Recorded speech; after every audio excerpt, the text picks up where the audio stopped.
I'm here to present something a bit different to usual. So I've decided to create a women's health project joined by myself and other women disclosing topics that are not really spoken about and topics that we really want to raise their awareness. So I hope you guys love this month of February where we'll be providing you guys with videos every single Sunday. So make sure you do subscribe to this channel and turn your notifications on because it's going to be an amazing month full of education, teaching, and just learning more about the human body, especially things to do with women. So I hope you enjoy it and please do leave a review.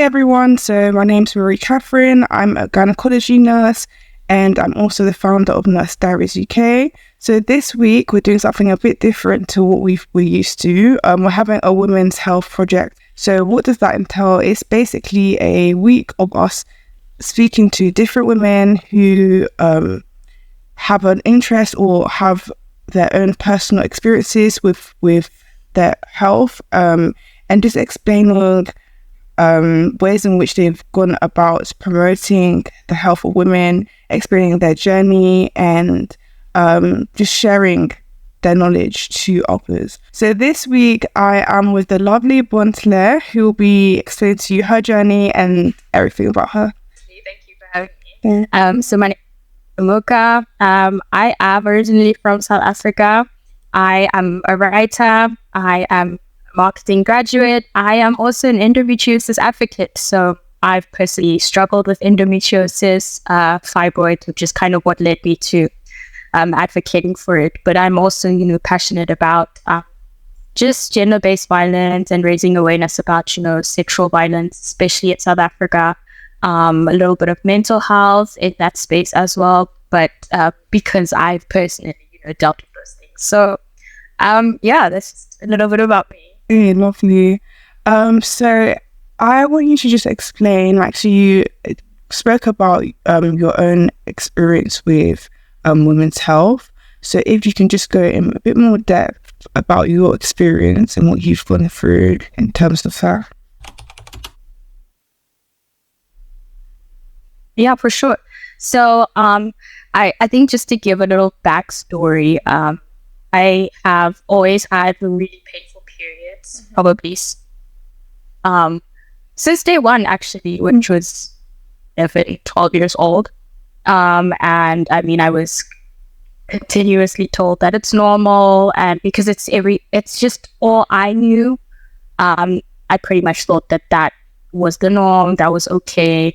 Until, I saw it with my own mother. She struggled with endometriosis, and she had about between 90 to 21 surgeries, so I grew up seeing her dealing with endometriosis, along with other conditions, so I was familiar with what it was. And so at a certain age, I kind of thought that I might have it, but I didn't know, because I had been told that, well, this is normal. So around, I would say 16 years old, I just had this really painful attack. And I was sleeping. I was in a boarding school at the time. I was sleeping and I was just woken up by pain. I literally thought I was going to die that day. And when I got to the hospital, multiple doctors just said, look, we don't know what's wrong. We don't know what it is. And I think that was my first experience of really feeling like I needed to be validated, So, I mean, that was the beginning of the journey of trying to find what's wrong. But I was told nothing. I was recommended certain things. I think that was also my first encounter with homeopathic medication and doctors. So later, let me fast forward. In 2019, I was diagnosed with endometriosis, and I kind of chose to go the route where I didn't want anything invasive, so I really didn't want to go for surgery because, a few years before that, I had been told to do a procedure I can't remember the exact name of it right now, but I was told to do it over and over. You know, I was told, oh, cysts are normal, the pain is normal, and that sort of thing. So, say 16 until 25 years old, I was told, well, there's not much we can do for you, or, you know, I was told that whatever I do, say, use to get better or to find relief, I just had to keep on doing, and it was kind of like a lifelong thing. So, as much as I was like, I don't know, a little bit sad that like, oh my gosh, okay, I have this condition, I was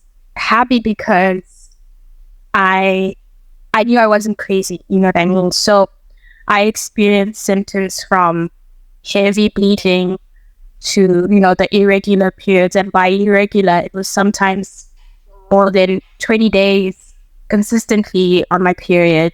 And sometimes it would just be like a random, sorry to say, but just this gushing of blood out of nowhere, you know. So that also meant painful intercourse, bloating, back pain, neck pain. And so with that came the mental impact. I was already dealing with my mental health due to, you know, surviving sexual trauma, but being consistently sick and sometimes not being able to get out of bed, or being, you know, in a crunched up position or on the couch for 8 to 12 hours literally in a day was beginning to affect me, you know. So I got the diagnosis, and so I tried to avoid the invasive routes, but I had to go for surgery because the pain was getting better. I think when I eventually did see a doctor, because I had been very frustrated, it was because it was 5 weeks of me. I felt like my body was deteriorating, you know. I could hardly walk. I was losing weight. Okay, you know, and so the doctor got my diagnosis, and then much later on, I found out I had fibroids on top of that. But I had surgery to remove that, and I mean, I was pretty much cleared of everything, including endometriosis. Unfortunately, you know, I found that my tubes were both blocked. Been on like a recovery journey. You know, they say after 6 months to a year after a laparoscopic myomectomy, you should be fine. But it's still been a bit of a journey. You know, I still experience symptoms. Mentally, it affects me because I'm like, but I've been cleared of all these things. Surely, you know, I should physically be fine now. But I will say that I am much better. But it's been a journey of like not being able to say maintain friendships because I just can't show up. It's a journey of wanting to work remotely because I don't think I'll have the capacity at times to show up consistently to work. You know, honestly, that's not to say that people with endometriosis are not able to hold jobs and move up in the corporate world. We keep relationships and stuff, but endometriosis has taken a lot, and it's been a difficult journey, I would say, especially, you know, finding out that, you know, it's affected your fertility, and yeah, that's just been like my journey. I know I probably said like a lot, but no, that's really, really, like really good. Yeah. Okay, yeah. So I mean, that's pretty much like been my journey with endometriosis, and then that's what basically got me to start sharing about it online, because in South Africa, I felt like there wasn't really a community. I had no. I know there's so many people that do struggle with it, but I just couldn't find the resources. So I felt that, like, you know, let me be the center point, you know, for other women, people that struggle with this condition. And yeah, I found a little community and people that can relate. And yeah, it's kind of just like grown from that. I honestly love that. I feel like, thank you so much for sharing that, because I know that that's not easy. And I absolutely, first of all, I don't think I even said that you are from South Africa. Is when you said it, no, I was just like, oh yeah, sorry.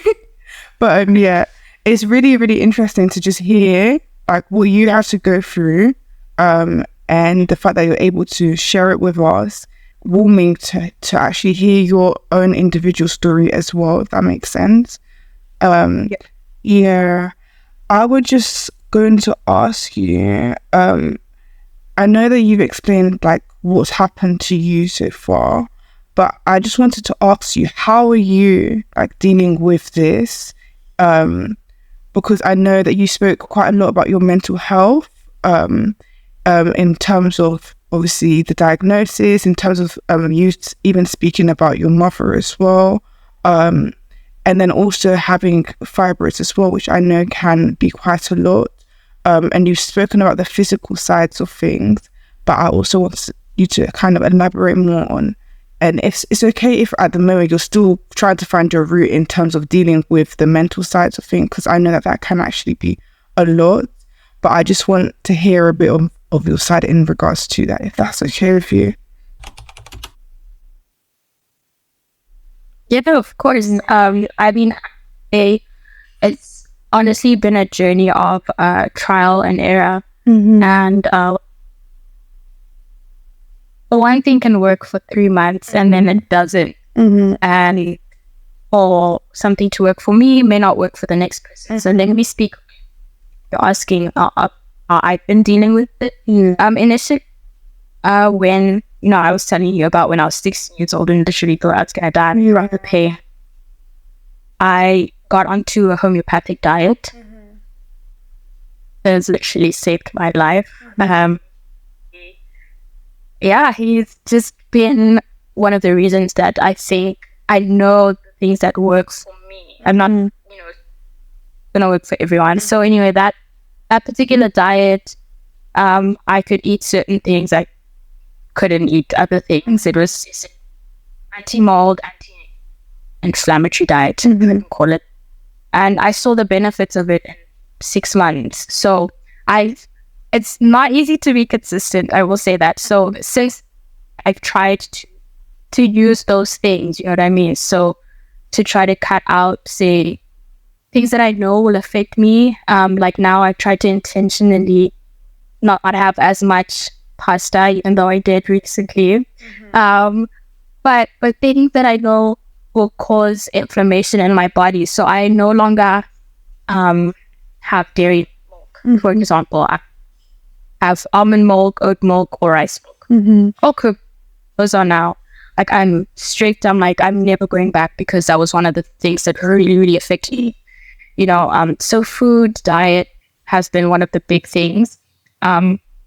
Again, because it's not easy to be consistent, because sometimes, you need the energy to be able to say cook healthy, to buy healthy food, especially if sometimes you may have support and you may have family that understands, especially growing up, in a family where my mom went through it. So everyone knows like what I'm dealing with. But like having the energy to prepare certain meals and look for certain foods, it's not easy. So you end up just saying, let me just eat something real quick. Then you end up in this cycle, and it's cravings that you're also dealing with, and the PMS, PMDD, all of those things. You're just trying to like navigate all those things. So diet, I really do believe in diet. It saved my life where I was 16, and so many other times after that. You don't get tired of taking pills all the time, I can imagine. Yeah, whatever you can take, as a liquid, do that. I take iron in the form of liquid.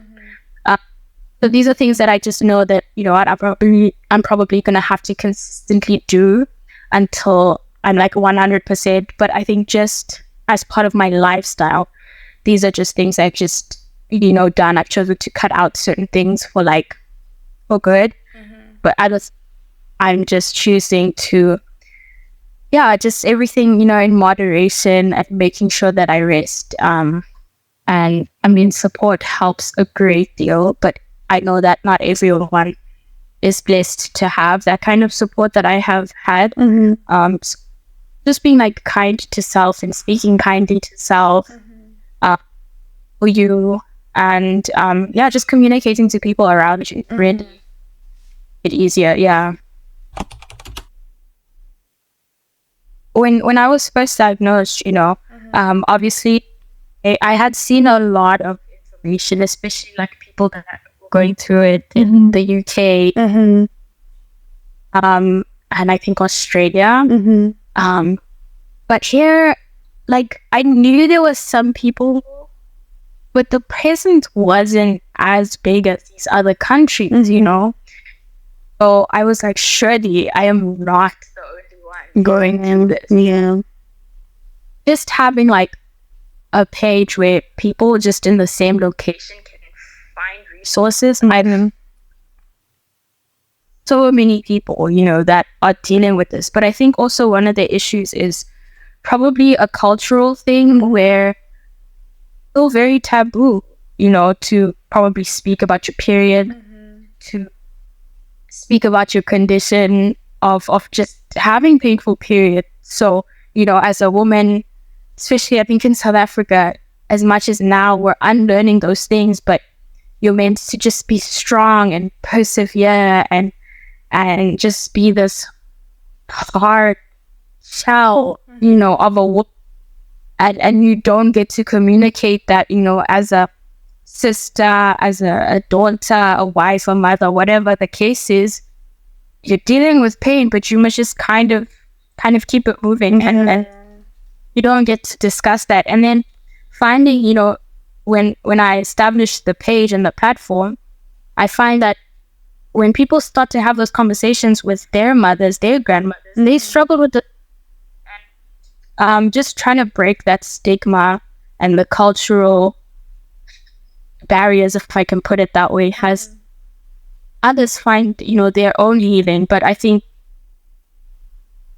forming just that place where people can go to has helped people find, doctors in different parts of the country, medication, deals, it's stuff. So I'm not where I want to be. Definitely page as a platform, but I think it's made some difference, because I know that when I was looking, it wasn't really there. I'm not saying it's non-existent, but I was like, where do I go? Like, if I go to a store in the UK, how will I know where to go in South Africa?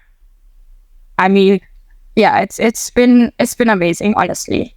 You end up helping more people than you honestly ever imagine helping. So it's really, really good. Yeah. It's been amazing. I mean, sorry, it's just been surprising to even come across men in person that are like, wow, like what you're doing with your page is great. Like girlfriend or, my aunt who's dealing with this and whatnot. And I didn't even think or expect anyone like that, to be just on the lookout for that kind of page and stuff. So it's really been amazing. I think it's also helped me in my own healing, because then I feel that I'm not alone in going through, and so others hopefully can feel the same way. Yeah, I love that. Thank you very much. We're almost done, actually. I'm just going to end this off with saying, this is putting you on the spot a bit, I feel like. Some advice that you would give to somebody who, is going through, who may just have been diagnosed, or somebody that wants to understand more about endometriosis and about uterine fibroids as well. One piece of advice that you would say to that individual. I did say I was putting you on the spot. Actually, two come to mind, if you don't mind. Yeah, that's fine. That's more than fine. I think the first one is to say that, don't be afraid to advocate for yourself. You're the only one who knows your body.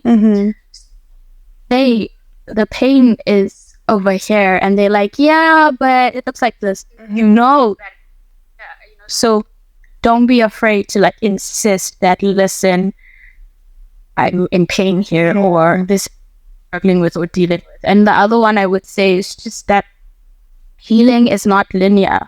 It's gonna go like this. One day you're gonna be like great, and another day you're just maybe not gonna be, even after you've gone through the different surgeries, the different diets, lifestyle, and let me say, and I think dealing with something like endometriosis, because there isn't a known cure, it's not gonna just be okay one day.